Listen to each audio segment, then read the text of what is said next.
Hello and welcome to Moonface Designs. This video is just a quick video to document my process through my multi-dog commission. So at the beginning of the process I was given 4 separate photographs of the dogs to use as reference. So I worked out how I was going to use them. I set about making the patterns for each separate dog. Once I had collaged all of the dogs, I fitted them together how I wanted them. And I did that on a massive piece of parchment paper. I peeled them off of the background of the first parchment paper, and then I put them onto the other parchment paper in the places that I wanted them. And then I heat set them so that they were all stuck together. So that would mean that then I could peel all 4 dogs off in one go, and they haven't moved. And at that stage, when it was still on the large parchment paper with all 4 of them stuck together, I had to just put in a few odd pieces of fabric where there was a bit of a gap. I decided I didn't want a gap between any of them. Then what I did was that big piece of parchment, as you can see, was a square. But what I did is the square of where this collage comes here, and I set it on as a diamond.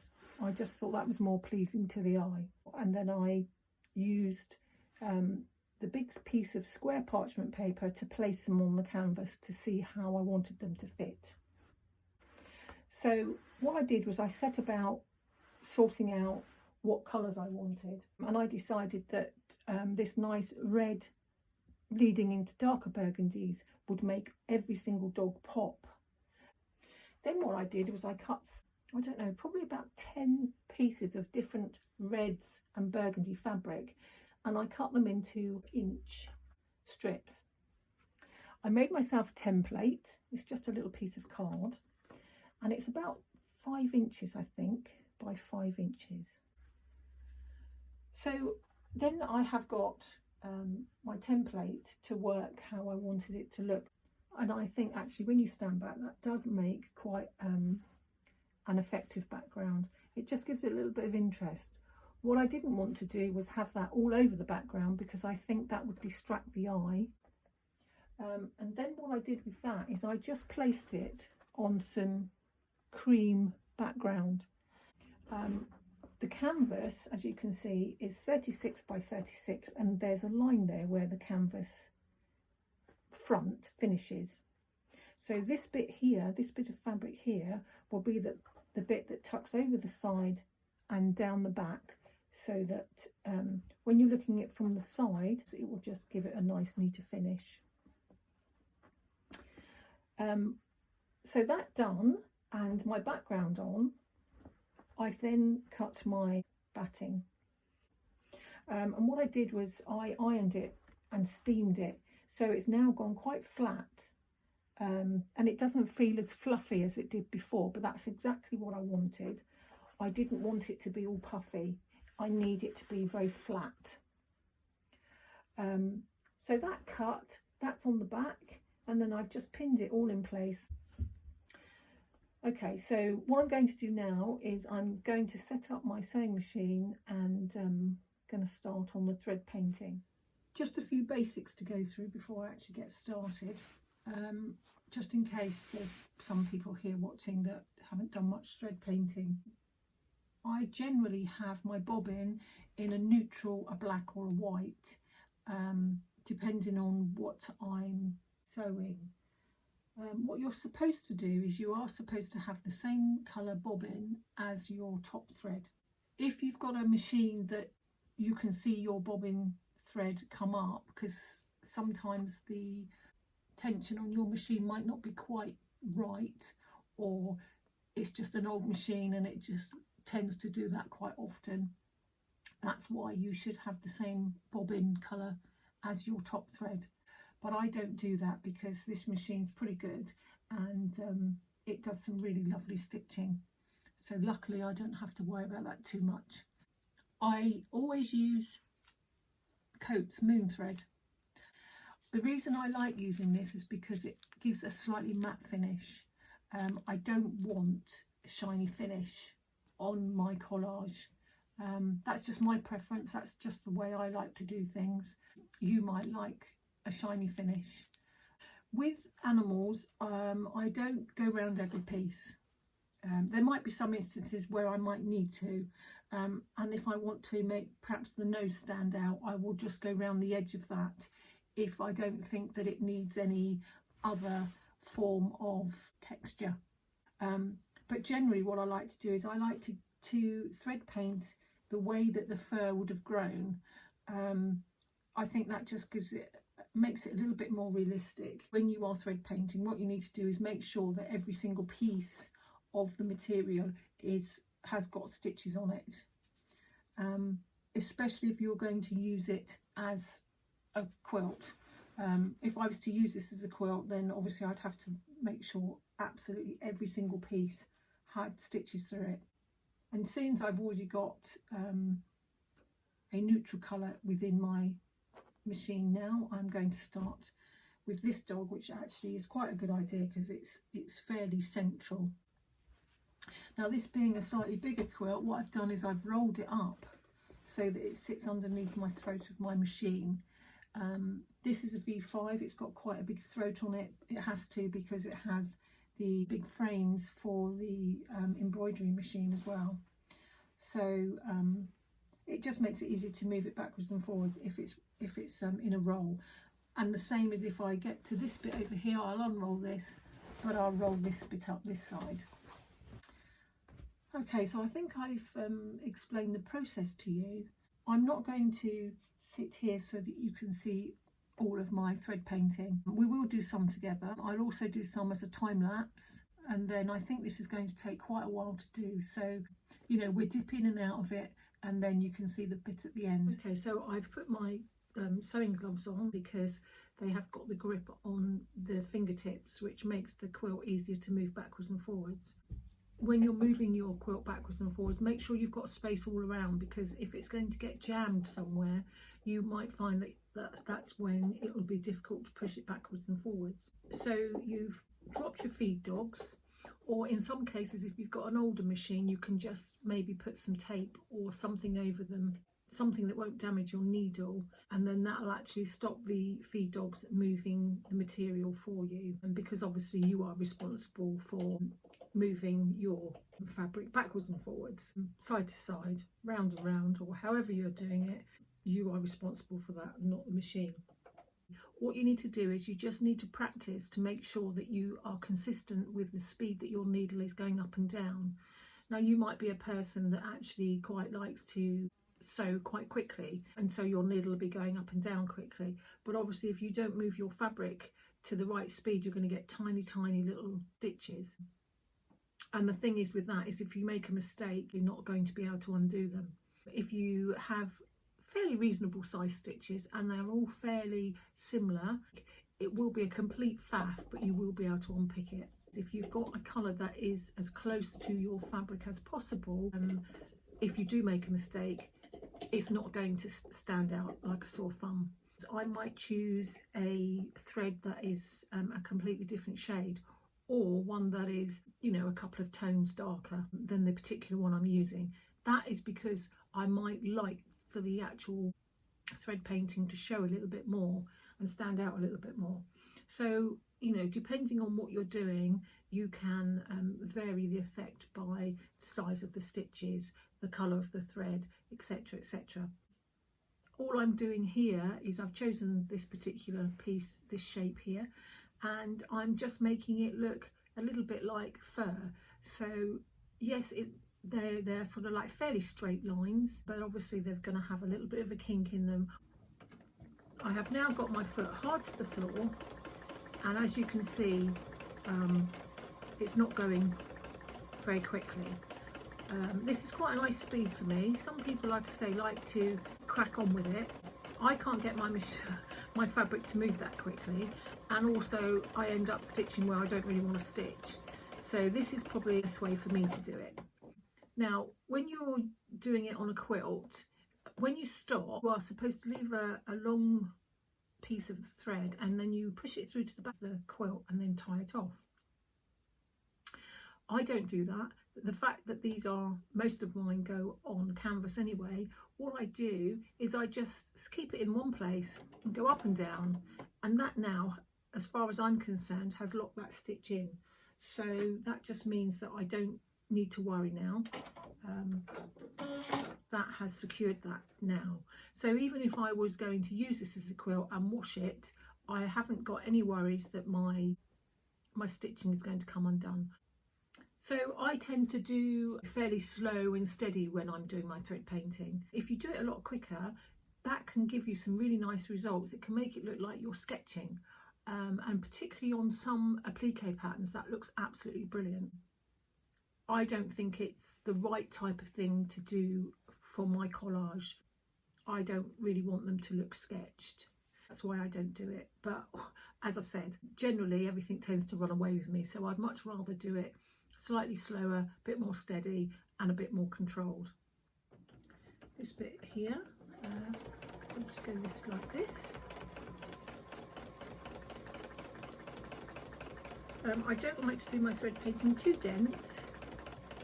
Again, you know, I've seen some people that actually do the painting with the thread as such, where it's really dense and they haven't got fabric underneath, they've just got a picture, which looks absolutely amazing.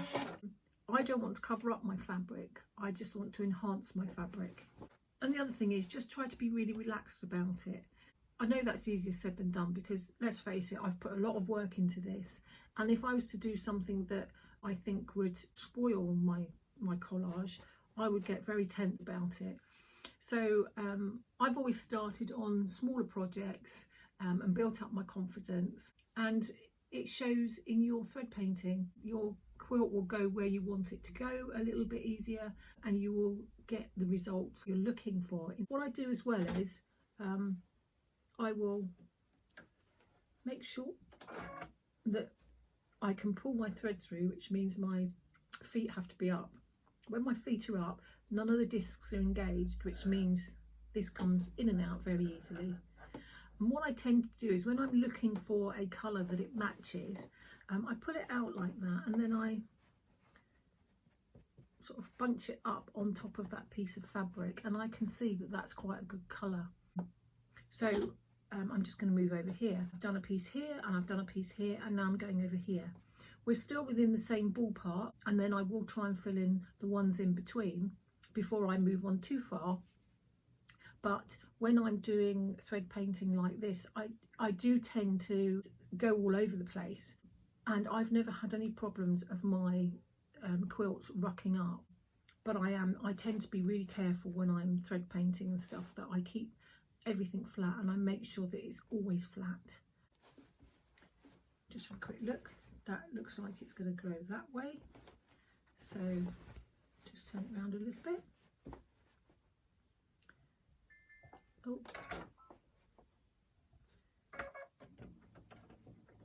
I think what I've done, I've pulled that out and I didn't cut it off. Which means I've got a great big long thread there, which isn't very good either.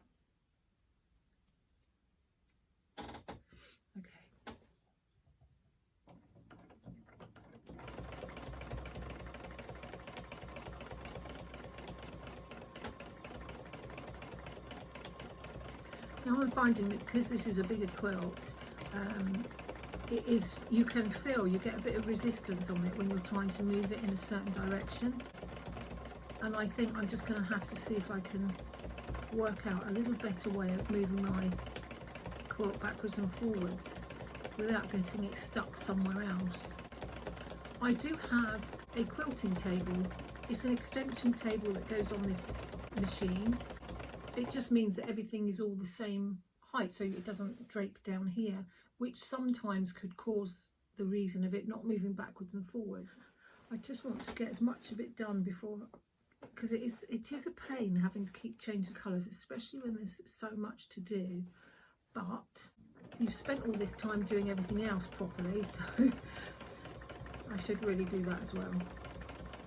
Yeah, I'm really finding this quite difficult to move. It's see whether I can roll it up a bit, this bit here. See whether that will make any difference. actually that's making it worse now. Let's move it a little bit.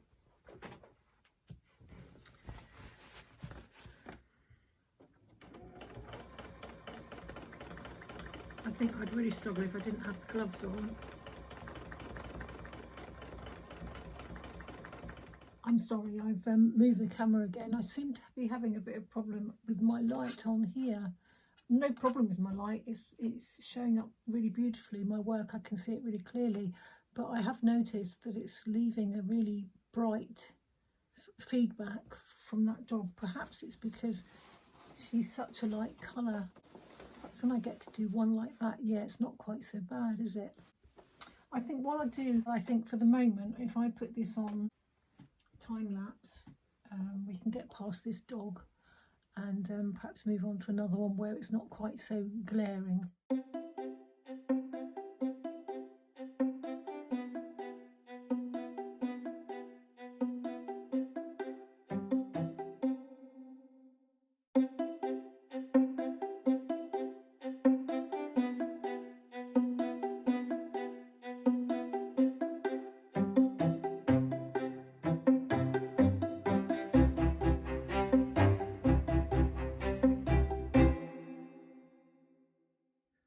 I didn't do lots and lots of time lapse. I didn't want to bore you on just one dog.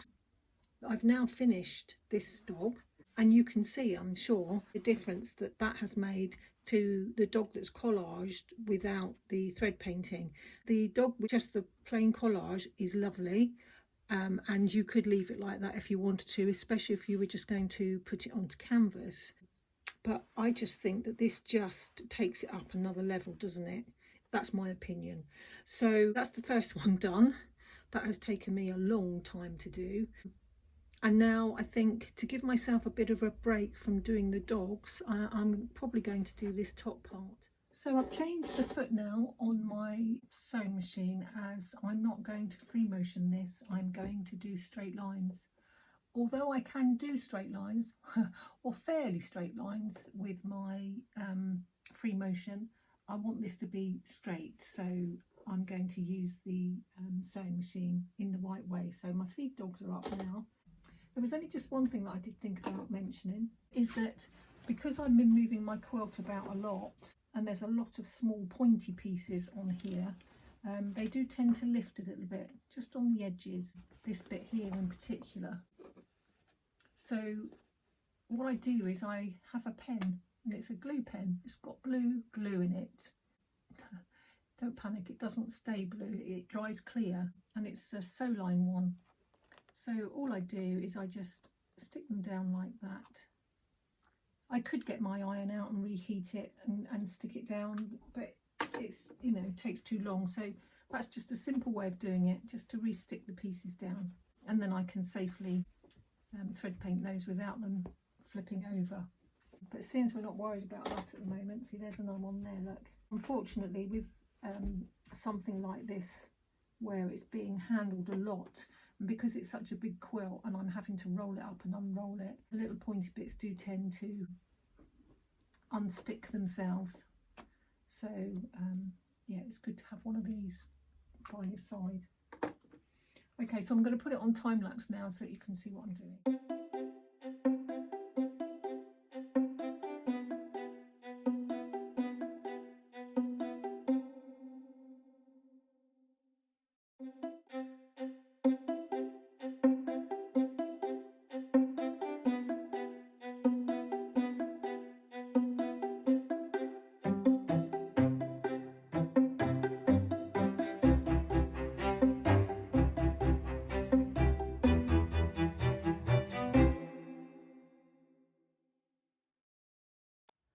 So I've done all the red pieces. I haven't actually done any of the dark burgundy yet. That's kind of fixed most of the pieces in place. So I'm going to go back to doing one of the dogs now. I'm thinking about it. Once I decided on what I was going to do for my background, I could have pieced it. But I think had I pieced it, I would have still needed to have quilted it. So it would have meant 2 lots of sewing. So yeah, I'm not quite sure whether piecing it would have been the way to go. after all, I mean, it's collage, so I think it's just quite nice just to keep it within that realm. So the next thing to do then is one of the dogs. I'm not quite sure which one I'm going to do yet. Because I've done a light one, I'm going to do one of the dark ones, I think, just to give me a bit of a break. I've changed my foot back again to my open toe, and I've dropped my feed dogs again, so I'm ready to go with the free motion again. I've decided to do this dog. There were some tiny pieces here that just kept lifting up, and I even stuck them down with my glue pen, and because I was folding again, it kept popping up. So I think I'm just going to stitch it down before it gets in, you know, I get into trouble with it. So that made me decide I was doing this one. So because it's mostly dark, I've got a dark bobbin, but I'm just going to stitch a couple of these light pieces down. It should be in the light colours. Just didn't want to change my bobbin twice, which is really, really naughty. But as I said, you know, my sewing machine doesn't mind it too much. It does pretty nice stitching, so it won't show. If I had another machine, I'd have to be a little bit more careful, I think. So this is the offending piece. So I'm just going to make sure I get it right on the tip. And because this is on the nose, his fur would kind of go either way like that. So, and that's the way the shape suggests. So just do a little tiny bit to start with. Follow the shape. Yeah, I'm not going around the edges, I'm just going round and randomly. One piece there sticking up, make sure I get that down. Nice thing about this is if it is sticking up, you can just hold your needle in the same place until you kind of pin it right down. I'll just carry on onto this little piece here. Hopefully you can see my hand isn't in the way.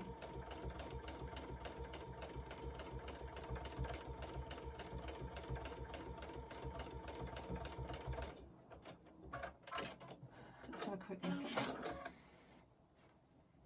Yeah, that's better. I don't think that's going to come up again in a hurry. Yeah, I think I'm going to do this one here. You can't see any brown through it. So I'm just going to crack on with those couple of pieces on the nose as well.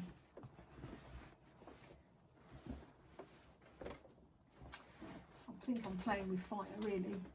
I'll just do these pieces and then I will do the darks, and then I will definitely change my bobbin.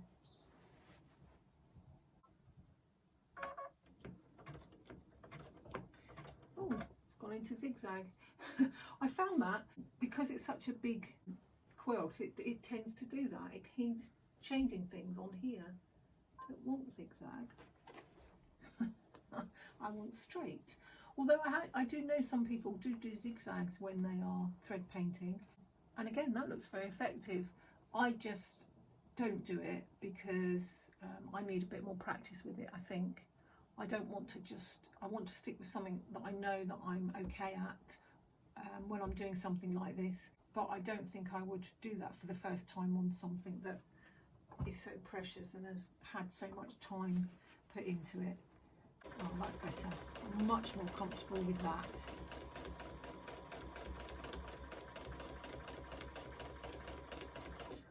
I am finding it really difficult, even with the other foot on and just doing the straight lines. I was fighting with the sewing machine because when I'm trying to push it through, there's a bit of quilt here or maybe over there that had got stuck, and so it wasn't moving as well as it should. So I really did struggle with that. I am so envious of these people that have stand-up quilting machines and stuff like that, but maybe one day. I haven't got the space for it at the moment, for one thing, and again it will all be another complete new learning curve, which is great, but I'm still learning enough with this at the minute, so I don't want to take on too much all at once.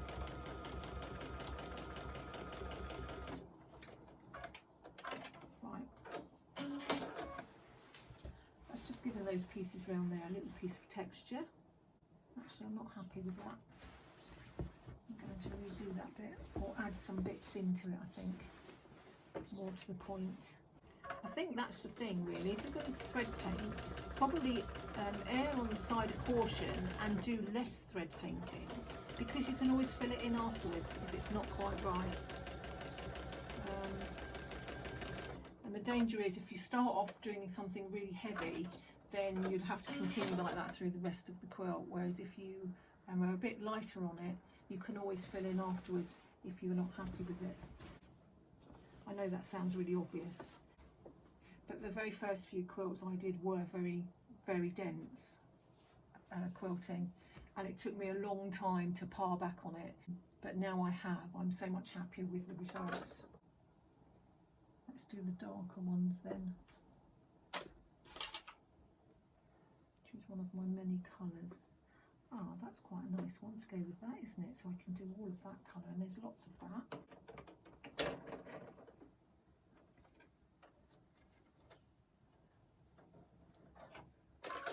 How many of you can thread your machine with your eyes closed? How many times do we do it?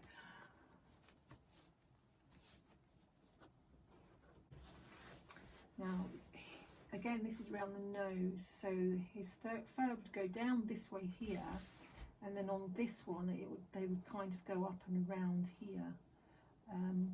So I need to bear that in mind when I'm thread painting. What I'll do at the end is I'll do a close-up of everything, and I'll go over it very slowly so that you can see all the texture and everything in it, because I'm not really quite sure that you can see everything from there.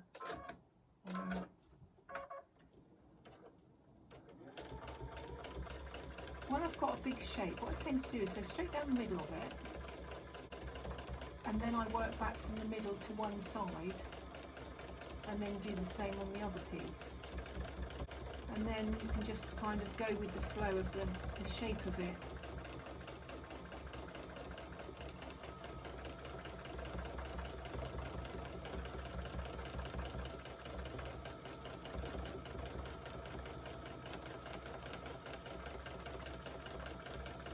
Probably do with a shade lighter, but I haven't got one.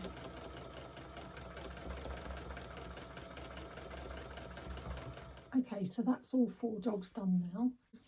I didn't come back to you and show you all of them at the same time, because the truth be told, when I was doing, say, like the brown on Bumble, and there was brown on Bear, or even on Bee, what I did was I just jumped from one dog to another until I'd done them all. And I think you'll probably agree that the background there is actually quite effective.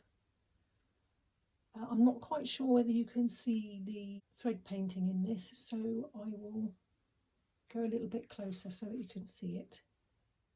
So this one's Honey. Now in the collage of Honey there are 323 pieces in that one. And then over to Bumble.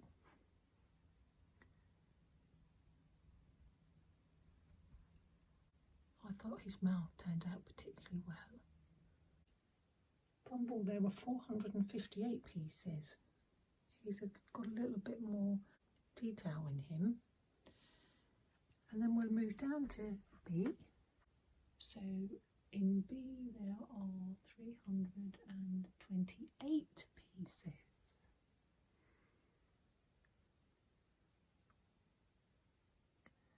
Pretty little thing she is. And then last but not least is the youngest of the bunch, and this is Bear. In Bear there were 201 pieces. So the whole collage put together of all 4 dogs, there were 1,310 pieces. That's not including all the strips for the background. And it took 89.5 hours to produce this piece of artwork. I said I was going to take the stitch count, and I have now worked out that there are 150,328 stitches in this little beauty here. So as you can appreciate, there's an awful lot of work that goes into this, which is why probably when you look at things and you go, that's expensive, actually it isn't. When you work out per hour and the cost of all the fabric and everything else that goes into it, that's without making the patterns. So now you can see why artists ask the prices they do.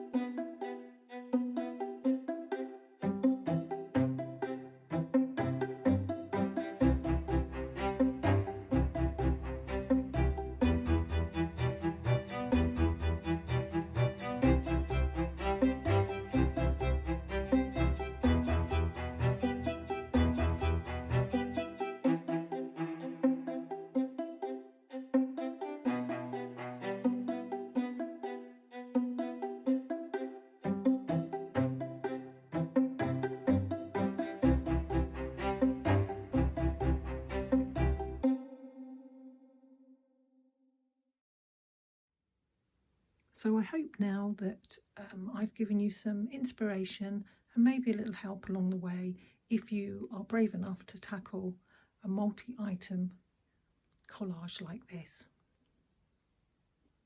Thank you for spending time with me. It's been great spending time with you. Until next time, take care of yourselves. Goodbye.